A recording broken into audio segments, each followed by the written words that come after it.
இன்னைக்கு வனாந்தரத்தில் 99.999% இஸ்ரவேலர்கள் வீழ்ந்து போனார்கள். இயேசு கிறிஸ்து என்ன சொன்னாரு? நீங்கள் என்னுடைய மாம்சத்தை புசிக்கிறதுனால உங்களுக்கு சரீரத்திலையும் மரணம் கிடையாது. மலையை பார்த்து பேசினால போயிருங்கிறாரு. இந்த கேன்சர் கட்டி ஏமாத்திரம் 100 வயசுல செத்து போற சரீரத்துல சந்ததி தோன்றும் என்று ஆபிரகாமாலே விசுவாசிக்க முடிந்தது.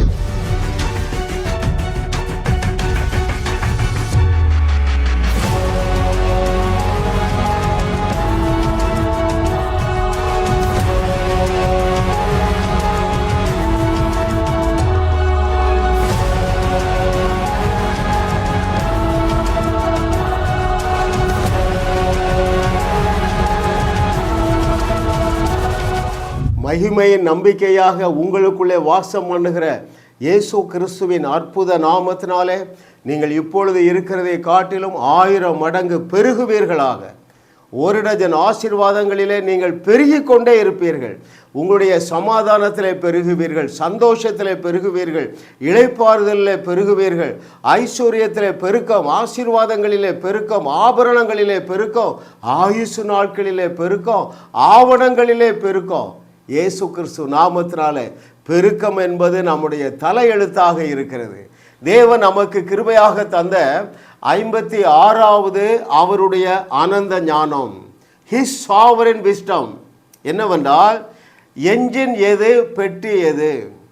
பாருங்க, அவருடைய அனந்த ஞானம் என்ன செய்திருக்கிறது என்றால், நம்முடைய வாழ்க்கையை வளமுள்ளதாக மாற்றுவதற்காக, லகுவாக்குவதற்காக சில ஏதுக்களை ஆவியானவர் அவருடைய அனந்த ஞானத்தின்படி ஆயத்தம் பண்ணி வைத்திருக்கிறார். அதில் பிரதானமான ஒன்றை நாம் இன்றைக்கு தியானிக்க போகிறோம். அந்த பிரதானமானது உங்களுடைய வாழ்க்கையை வழிநடத்தி செல்ல போகிறது. உங்களுடைய வாழ்க்கையில் இனி நீங்கள் உங்களுடைய தொல்லைகள் எதையும் தேடியும் காணாதிருப்பீர்கள். ஹல்லேலூயா. இன்றைக்கி தலைப்பு என்ன?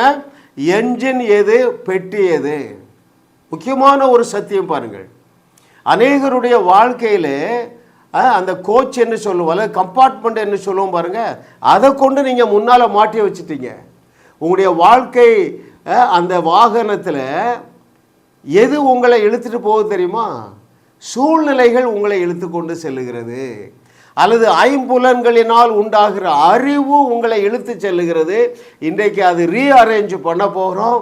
வசனமாகிய இன்ஜின் உங்களை இழுத்து கொண்டு செல்ல போகிறது. ஹல்லேலூயா. பாருங்கள், ஒரு ட்ரெயின் இருந்தால் ஃப்ரண்ட்டில் என்ஜின் தான் மாட்டியிருப்பாங்க.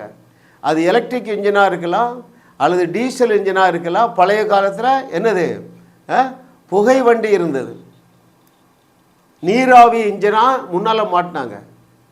என்றைக்கு தேவன் உங்களுக்கு கிருபையாக தந்திருக்கிற வசனமாகிய இன்ஜின் உங்களுடைய வாழ்க்கை பயணத்தில் அல்லது உங்களுடைய வாழ்க்கை வாகனத்தில் முன்னாக மாட்டி இருப்பீர்கள் என்றால், நீங்கள் தேவனுடைய நன்மைகளை பெற்று அனுபவிப்பீர்கள். ஆபிரகாமுடைய பூமி தாங்க முடியாத ஆசீர்வாதங்கள் உங்களை தானாகவே சூழ்ந்து கொள்ளும். அதைத்தான் நாம் இன்றைக்கு பார்க்க போகிறோம். பாருங்க, கர்த்தர் நல்லவர் என்று ருசி பாருங்கள். யாரெல்லாம் ருசி பார்ப்பார்கள் தெரியுமா? ஐயா, வசனத்தினாலே வழி நடத்தப்படுகிறவர்கள் கர்த்தர் நல்லவர் என்று ருசி பார்ப்பார்கள். இன்னைக்கு வனாந்தரத்தில் 99.999% இஸ்ரவேலர்கள் வீழ்ந்து போனார்கள். ஏன்? தேவனுடைய வார்த்தை அவர்களுக்கு இன்ஜினாக இல்லை, சூழ்நிலைகள் இன்ஜினாக இருந்துட்டது. அல்லது ஐம்புலன்களினால் வந்த அறிவு. அவர்கள் எதை கண்டார்கள்? ராட்சதர்களை கண்டார்கள். எதை கேட்டார்கள்? அவர்கள் பெரிய பலவான்கள் என்கிற துர்ச்செய்தியை கேட்டாங்க. பாருங்கள், இந்த ஐம்புலன்கள் தருகிற தகவல்களின் அடிப்படையில் நீங்கள் வாழுவீர்கள் என்றால் நீங்கள் வசனத்தினாலே நடத்தப்படவில்லை. இந்த ஒரு எக்ஸாம்பிள் எடுத்துருங்களேன். யோசுவாவிட்ட தேவன் என்ன சொல்லியிருந்தார், அல்லது இஸ்ரவேலர்கள்ட்ட தேவன் என்ன சொல்லியிருந்தார்?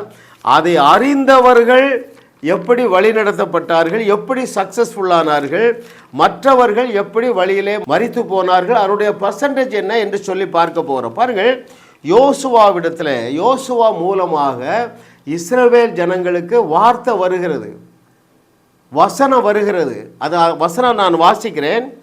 நான் மோசேக்கு சொன்னபடி உங்கள் காலடி மிதிக்கும் எவ்விடத்தையும் உங்களுக்கு கொடுத்தேன். ரைட், கொடுத்துட்டேன். கானானே உங்களிடத்துல கொடுத்துட்டேன். இந்த வசனம் யோசுவாவையும் காலேபையும் முன்னால நடத்தி சென்றது. இன்னொரு வசனத்தையும் நான் உங்களுக்கு வாசிக்கிறேன். அதே யோசுவா 1வது அதிகாரம் 5வது வசனத்திலே, நீ உயிரோடு இருக்கும் நாளெல்லாம் ஒருவனும் உனக்கு முன்பாக எதிர்த்து நிற்பதில்லை. நான் மோசையோடு இருந்தது போல உன்னோடும் இருப்பேன். நான் உன்னை விட்டு விலகுவதும் இல்லை, உன்னை கைவிடுவதும் இல்லை. ரைட். இந்த வார்த்தை 20 லட்சம் ஜனங்களிலே 2 பேருக்கு தான் என்ஜினாக இருந்தது. எப்பா, தேவனுடைய வார்த்தை வந்துட்டு அவ எவ்வளோ பெரிய ஆளாக இருக்கலாம், எவ்வளோ பெரிய ராட்சதனாக இருக்கலாம், எவ்வளவு பெரிய கோலியாத்தா இருக்கலாம், டசன்ட் மேட்டர். இதை அறிந்தவர்கள் 2 பேர் தான் பாருங்கள். After 2 million, just 2 had known the power of the word of God. எப்பா, வார்த்தை வந்துட்டு நாம் அவர்களுக்கு இரையாக மாட்டோம், அவர்கள் தான் நமக்கு இரையாவார்கள். எனவே சூரியனே நீ இங்கே நில்லு, சந்திரனே இங்கே நில்லு. ஹalleluya. ஓ, thank you Lord for your goodness. வசன அடிப்படையில் சிந்திப்பது தேவனுடைய ஜீவனை உங்களுக்குள் புரண்டு ஓட பண்ணும். 2 ஜீவன் இருக்குங்க. ஒன்று மனித ஜீவன், 2வது தேவ ஜீவன். மனித பலத்தை நம்பினார்கள் யார்? எத்தனை பேர்? 99.99%. தேவ பலத்தை நம்பினார்கள் யாரு? Caleb, Joshua. இன்றைக்கு நீங்கள் எந்த பலனை நம்புகிறீர்கள்? அந்த வாசகத்தை நான் உங்களுக்கு திரும்ப வாசிக்கிறேன் பாருங்கள். வசன அடிப்படையில் சிந்திப்பது தேவனுடைய ஜீவனை உங்களுக்குள்ளே புரண்டோட பண்ணும். தேவனுடைய ஜீவன் அது பொங்கி வருகிற ஜீவன், புரண்டு வருகிற ஜீவன், ரோரிங் ஜீவன் என்று நான் அதற்கு பெயர் கொடுக்கிறேன். ஏன்? இன்ஜின் தான் மேக்சிமம், இன்ஜின் தான் ரிப்பேர் ஆகக்கூடாதுங்க. ரைட். இன்ஜின் பழுதாயிட்டால் வழியில் என்ன வந்துடும்? தோல்வி வந்துடும். அருமையானவர்களே, ஹல்லேலூயா. இதைத்தான் ஆண்டவராகிய இயேசு கிறிஸ்து குறிப்பிடார் பாருங்க. அதை உங்களுக்கு வாசிக்கட்டுமா? யோவான் எழுதின சுவிசேஷம் 6வது அதிகாரம் 63வது வசனம். Thank you Lord for your goodness. யோவான் 6வது அதிகாரம் 63வது வசனத்திலே கிறிஸ்து இயேசு சொல்லுகிறதை சீரியஸாக எடுப்பீர்களா? ஆவியே உயிர்ப்பிக்கிறது, மாம்சமானது ஒன்றுக்கு உதவாது. நான் உங்களுக்கு சொல்லுகிற வசனங்கள் ஆவியாயும் ஜீவனாயும் இருக்கிறது, புரண்டு வருகிற தேவ ஆற்றலாக இருக்கிறது. ரைட். ஆகையினால்தான் இதை கேட்டுக்கொண்டிருக்கிற மகனே மகளே, கர்த்தரை தெய்வமாக கொண்ட நாம் பாக்கியவான்கள். உங்களுக்கு ஒரு தேவ ஜீவன் இருக்குதுங்க. ஜோயே, காட்ஸ் ஜோயே, தேவ ஜீவன். இதைத்தான் பவுல் கோட் பண்றாருங்க. பாருங்கள், ஆவியிலே நடத்தப்படுவது என்றால் வசனத்தில் நடத்தப்படுவது. இதை சொல்லுகிறது இயேசு கிறிஸ்து.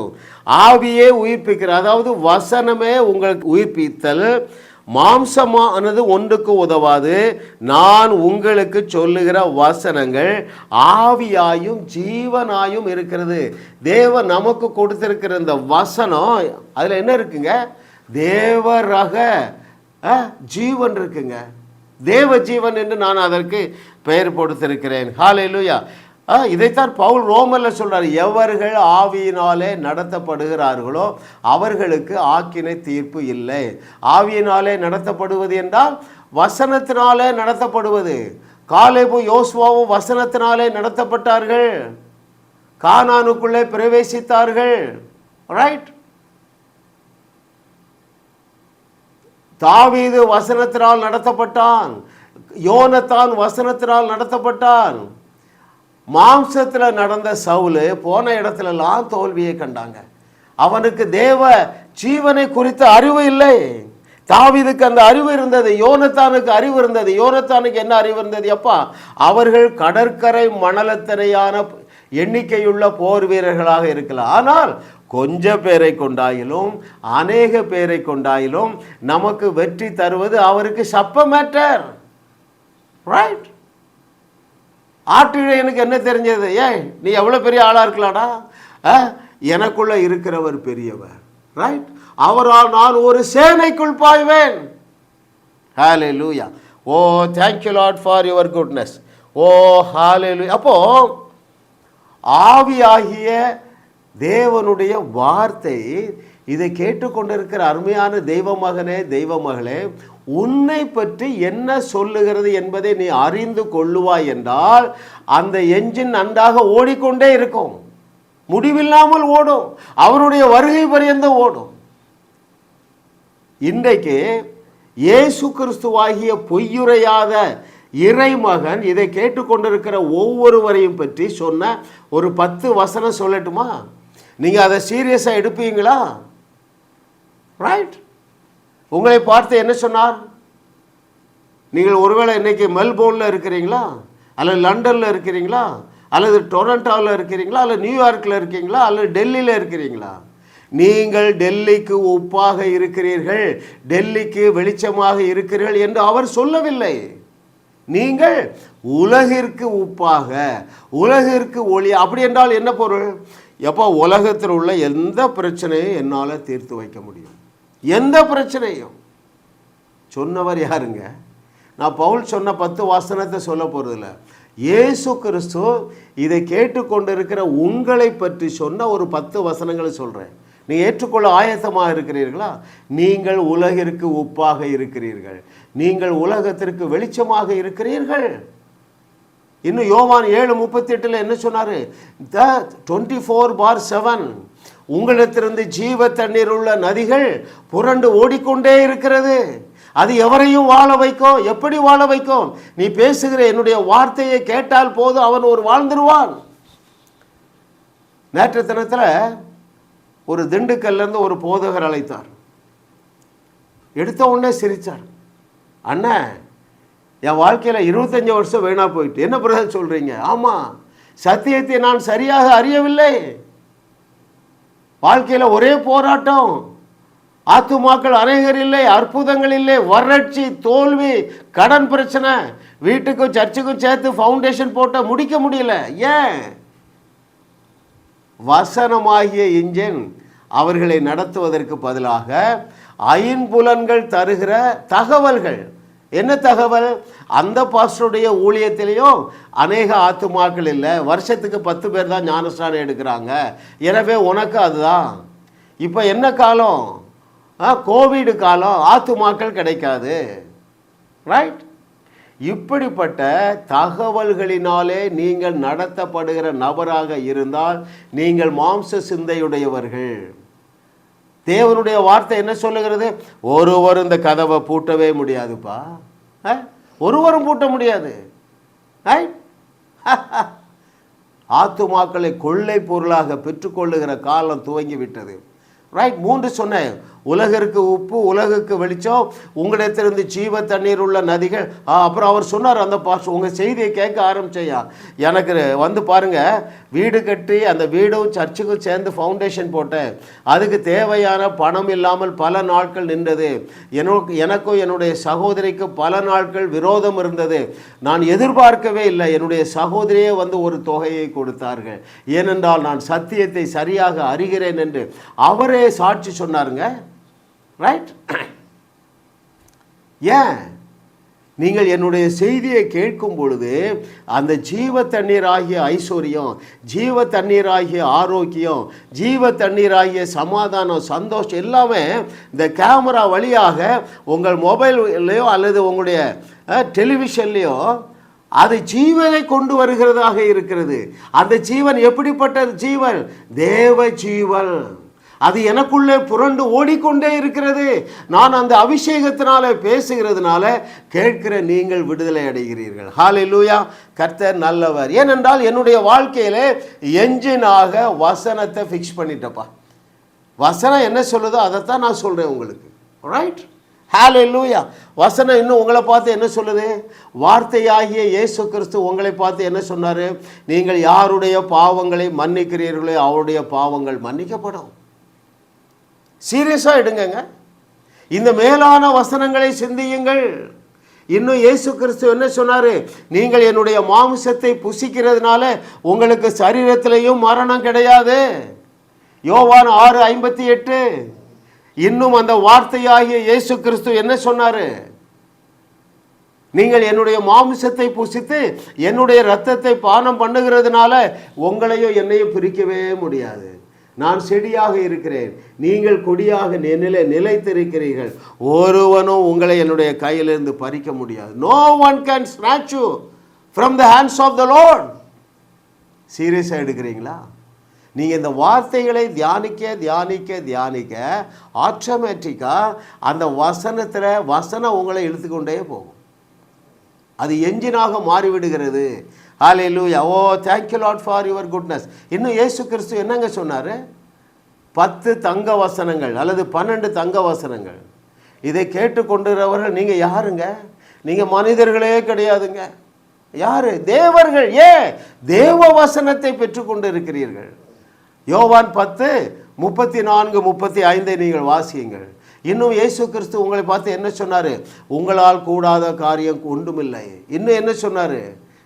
ரைட், மலையை பார்த்து, மலை போல் இருக்கிற பிரச்சனையை பார்த்து பேசினா போதும்.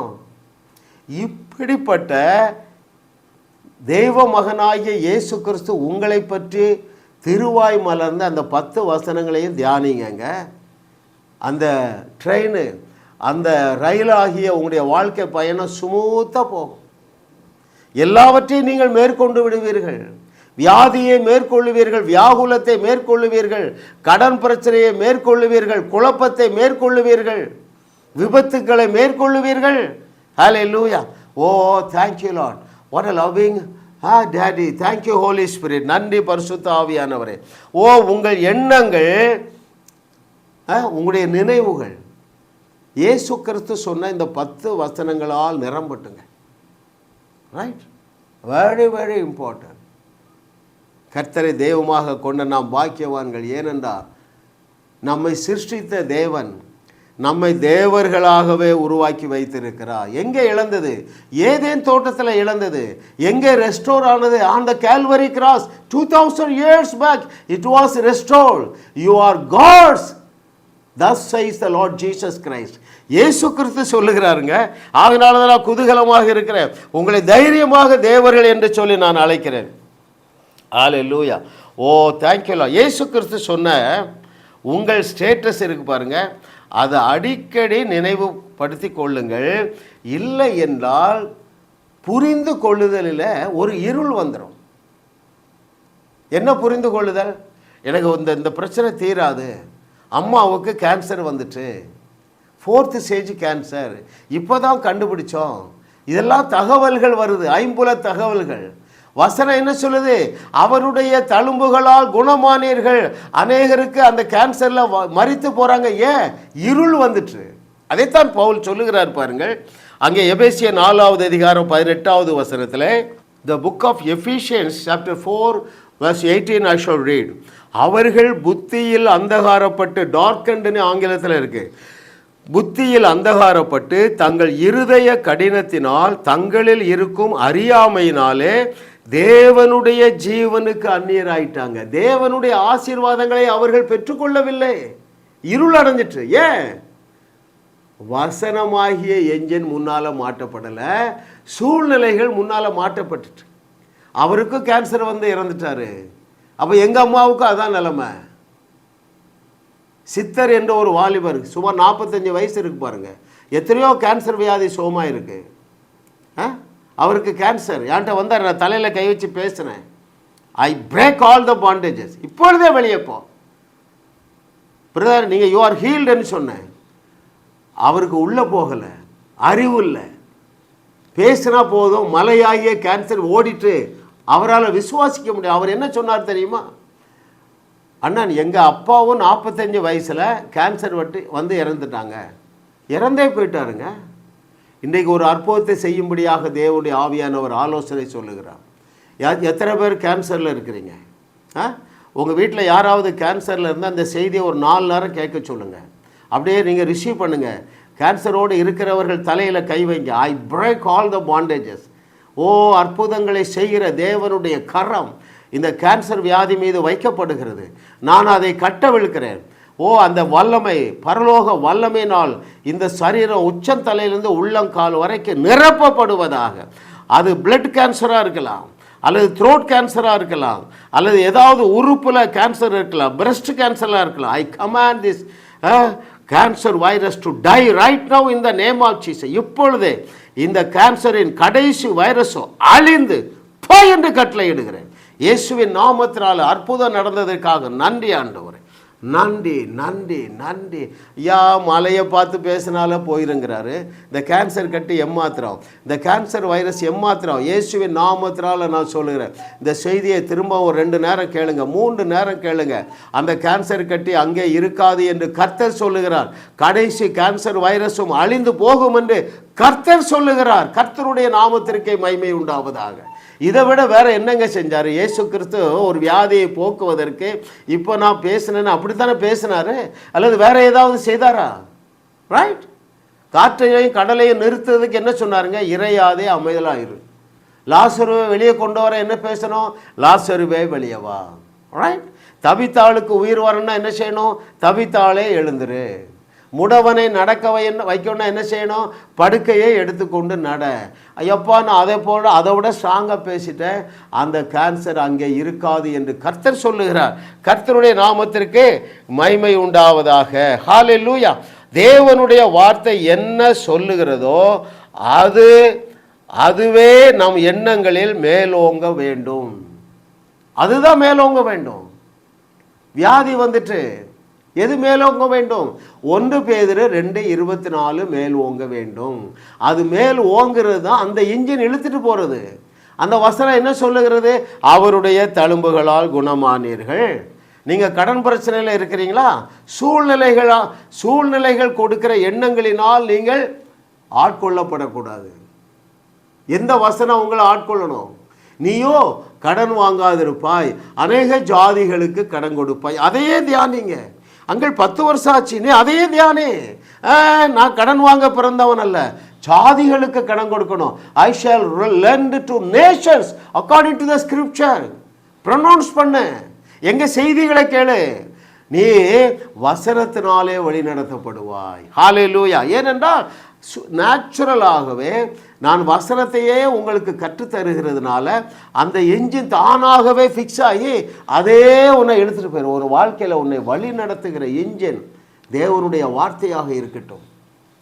அந்த வார்த்தையை குறித்து வசனம் என்ன சொல்லுகிறது? தேவன் தம்முடைய சகல பிரஸ்தாபத்தை காட்டிலும் தம்முடைய வார்த்தையை மகிமைப்படுத்தி இருக்கிறார். தன்னுடைய வார்த்தையை முக்கியப்படுத்தி இருக்கிறார். தன்னுடைய வார்த்தையை சூப்பர் நேச்சுரலாக வல்லமைப்படுத்தி இருக்கிறார். ஹல்லேலூயா. ஓ ஹல்லேலூயா. கர்த்தர் நல்லவர் நல்லவர் நல்லவர். அவர் கிருபை என்றும் உள்ளது. பாருங்க அருமையானவர்களே, ஆபிரகாம் 100 வயசில் குழந்தை பெற்றுக்கொண்டாங்க. எதனால? வார்த்தையாகிய என்ஜின் அவனை இழுத்து சென்றது. ரோமர் 4 என்ன வாசிக்கிறோம்? அவர் வார்த்தையில் உண்மை உள்ளவர் என்று நம்பி விசுவாசத்திலே வல்லவனானான். உங்கள் வெற்றிக்கு தேவை என்னது? ஒன்றே ஒன்றுதான், விசுவாசம். ரைட். லாசருவை வெளியே கொண்டு வந்தது விசுவாசம். சாத்ராக், மேஷாக், ஆபேத் நேகோவை வெளியே கொண்டு வந்தது விசுவாசம். சிறையில் இருந்த பவுலையும் சீலாவையும் வெளியே கொண்டு வந்தது விசுவாசம். நீங்கள் இப்போ எந்த சிறையிருப்பில் இருக்கிறீங்க? குழந்தை இல்லையா? கோடிக்கணக்கான கடன் பிரச்சனையா? உங்கள் கணவன் குடிக்கிறாரா? வேறு நபரோடு வாழ்ந்து கொண்டு இருக்கிறாரா? மகளே, நீ சத்தியத்தை அறிந்து நீ விசுவாசித்தால் போதும், நீ தேவ மகிமையை காண்பாய். தேவ மகிமை என்றால் என்ன? உன்னுடைய மனுஷன், உன்னுடைய கணவன் மன்னிப்பு கேட்டு உன்னோடு வாழ்வான். ஹல்லேலூயா. Oh thank you Lord for your goodness. எப்படிங்க? அந்த ஆபிரகாம் சரீரமும் செத்து போச்சு, அவனுடைய மனைவியாகிய சாராளுடைய கர்ப்பமும் செத்து போச்சு. அவனாலே தேவனுடைய வார்த்தையை விசுவாசிக்க முடிந்தது என்றால் உன்னாலே விசுவாசிக்க முடியுமா முடியாதா? அதைத்தான் நான் கேட்குறேன். ஐயா, ஆபிரகாமுடைய என்ஜின் தேவனுடைய வார்த்தையாக இருந்தது. அதை நான் உங்களுக்கு வாசிக்கிறேன். ரோமர் 4வது அதிகாரம் 18, 19, 20 பாருங்கள். உன் சந்ததி இவ்வளவா இருக்கும் என்று சொல்லப்பட்டபடியே ஐயா, உனக்கு தேவன் என்ன சொல்லி இருக்கிறாரு? நீயோ கடன் வாங்குவதில்லை, நீ தலையாதா இருப்பா, ரைட்? நீ மேலாகதா இருப்பா, ரைட்? வியாதி உன்னை அணுகாது, பொல்லாப்பு உன்னை அணுகாது, நீ பூமியில் உள்ள சகல ஜாதிகளை விட மேன்மையா இருப்பாய் என்று உன்னை பற்றி சொன்ன வசனம் உன்னை வழிநடத்துகிற நாள் இன்றைக்கு துவங்குகிறது என்று கர்த்தருடைய ஆவியானவர் சொல்லுகிறார். அழகாக எழுதியிருக்கு பாருங்க. I thank God for Paul of first century. சந்ததி இவ்வளவா இருக்கும் என்று சொல்லப்பட்டபடியே தான் அநேக ஜாதிகளுக்கு தகப்பனாவதை நம்புகிறதற்கு ஏதுவில்லாதிருந்தும் அதை நம்பிக்கையோடு விசுவாசித்தான். 19, அவன் விசுவாசத்திலே பலவீனமாய் இருக்கவில்லை. ஏன்? வார்த்தையை நம்பினான். அவன் ஏறக்குறைய 100 வயது உள்ளவனாக இருக்கும் பொழுது தன் சரீரம் செத்து போனதையும் சாராளுடைய கர்ப்பம் செத்து போனதையும் எண்ணாதிருந்தால் தேவனுடைய வார்த்தையை குறித்து அவன் அவிசுவாசிக்காமல் சந்தேகப்படாமல் 21, தேவன் வாக்குத்தத்தம் பண்ணினதை நிறைவேற்ற வல்லவராய் இருக்கிறார் என்று முழு நிச்சயமாய் நம்பி தேவனை மைமைப்படுத்தி விசுவாசத்தில் வல்லவனானான். நான் தான் கேட்குறேங்க. நீ காலையில் ஒரு சகோதரி பெங்களூர்லேருந்து கூப்பிட்டு அழுறாங்க. அழுகை அடக்க முடியல. ஐயா, எங்கள் பையன் ரொம்ப குடிக்கிறான் ஐயா, அவனுக்கு ஒரு கடன் வாங்கி கம்பெனி வச்சு கொடுத்தோம், எல்லா பணமும் போயிட்டு. எத்தனை கோடி ரூபா கடன்னு? ஐயா, கோடிலாம் இல்லையா. ஏம்மா, உனக்கு 10 கோடியை கடனை அடைக்கிறது ஒன்று தான், 100 கோடி கடனை அடைக்கிறது ஒன்று தான், 10 லட்சம் கடனை அடைக்கிறது ஒன்று தான். ஏன் அழுறா? அழுகையை நீ நிறுத்துன, ரைட்? என்கிட்ட ரொம்ப வருத்தப்பட்டு அழ விரும்புறதுக்கு நான் சொல்லுது, ஏம்மா, சாத்ராக் மேஷாக் ஆபேத்நேகோ பக்கத்தில் நெருப்பு 7 மடங்கு உயர்த்தப்பட்டிருக்கு, அதை விட டேஞ்சராக இருக்கிறியம்மா. அந்த அளவுக்கு டேஞ்சர் இல்லையா? ஏம்மா, சத்தியத்தை சரியாக அறியுங்கள் அருமையானவர்களே. 100 வயசில் செத்து போகிற சரீரத்தில் சந்ததி தோன்றும் என்று ஆபிரகாமாலே விசுவாசிக்க முடிந்தது என்றால், என்னுடைய செய்தியை கேட்கிறவர்கள் நீ 110 வருஷம் ஆனாலும் உனக்கு ஒரு குழந்தையை தர முடியும் என்று விசுவாசத்தை நீ பெற்றுக்கொள்ள முடியும். ஏன்? என்னுடைய வாழ்க்கையிலே மாத்திரமல்ல, என்னுடைய செய்தியிலேயும் வசனமாகிய இன்ஜினை நான் ஃபிக்ஸ் பண்ணி விட்டுருக்கேன். அது உங்களையும் வாழ வைக்கிறது, என்னையும் வாழ வைக்கிறது. கர்த்தருடைய கிருபை கிருபை கிருபை. ஹல்லேலூயா, ஹல்லேலூயா, ஹல்லேலூயா. அருமையான தேவனுடைய பிள்ளைகளே, என்ஜின் ஆகிய தேவ வார்த்தை உங்களுடைய வாழ்க்கையிலே உங்களை இழுத்து செல்லட்டும். ஆச்சரியமும் அனுகூலமான வாசல்களை காண்பீர்கள். நான் திரும்ப சொல்கிறேன், நான் சொன்ன குறிப்பாக இயேசு கிறிஸ்து உங்களை பற்றி சொன்ன 10 வார்த்தைக்கு நீங்கள் முக்கியத்துவம் கொடுங்க. தேவன் உங்களுக்கு வைத்திருக்கிற ஆசீர்வாத கதவுகளை கண்டுபிடிப்பீங்க. இல்லைன்னா கண்டுபிடிக்க முடியாது. இருள் அடைஞ்சிரும், தெரியாது. ஆகாருக்கு அங்கே தான் நீரூற்று இருக்கு, தெரியல. உங்களுடைய வாழ்க்கையிலே ஆபிரகாமுடைய ஆசீர்வாதம் உங்கள் வீட்டுக்குள்ளே தான் இருக்குது. அவைகளை காண வேண்டும் என்றால் உங்களுடைய வாழ்க்கையில் என்ஜினாக தேவனுடைய அந்த 10 வார்த்தைகளை நீங்கள் தியானியுங்கள். உங்கள் பஞ்சத்தை தேடியும் காணாதிருப்பீர்கள். நீங்கள் கீழாக மாட்டீர்கள், மேலாக இருப்பீர்கள். நீங்களும் வாழுவீர்கள், வையகத்தையும் வாழ வைப்பீர்கள் என்று கர்த்தருடைய ஆவியானவர் சொல்லுகிறார். ஜாஸ் மினிஸ்ட்ரி செய்திகள் மூலமாக நீங்கள் ஆசீர்வதிக்கப்பட்டிருக்கிறீர்கள். நீங்கள் இந்த ஊழியத்தோடு கைகோர்க்கும்படியாக உங்களை அழைக்கிறோம். நீங்கள் காணிக்கை விதைக்கக்கூடிய நல்ல நிலமாக ஜாஸ் மினிஸ்ட்ரீஸ் இருக்கிறது. விசுவாசத்தோடு உற்சாகமாக பெருக விதையுங்கள். தேவன் உங்களை 1000 மடங்கு பெருக செய்வார். வாரந்தோறும் சென்னை முகப்பேரில் நடைபெறும் கிங்ஸ் அண்ட் குயின்ஸ் அசெம்பிளி ஞாயிறு ஆராதனைக்கு அன்புடன் அழைக்கிறோம். சத்தியத்தை சரியாக அறிந்து வெற்றி வாழ்க்கை வாழுவீர்கள். சென்னையில் உள்ள உங்கள் நண்பர்கள் உறவினர்களையும் 3 மாதங்கள் தொடர்ந்து வரும்படியாக உற்சாகப்படுத்துங்கள். முற்றிலும் ஜெயமான வாழ்க்கை வாழுவார்கள். உங்களையும் வாழ வைத்து உங்கள் மூலம் உலகத்தையும் வாழ வைக்கவே தேவன் எங்களை கிருபையாக அழைத்துள்ளார். விடுதலை பெறவும் சுகத்தை அனுபவிக்கவும் தொலைபேசியில் எங்களோடு தொடர்பு கொள்ளுங்கள். ஜாஸ் மினிஸ்ட்ரீஸ் யூடியூப் சேனலில் தொடர்ந்து செய்திகளை கேளுங்கள். சப்ஸ்கிரைப் செய்யுங்கள். வீடியோக்களை லைக் செய்து பலரோடும் பகிர்ந்து கொள்ளுங்கள். அவர்களும் ஆசீர்வதிக்கப்படட்டும்.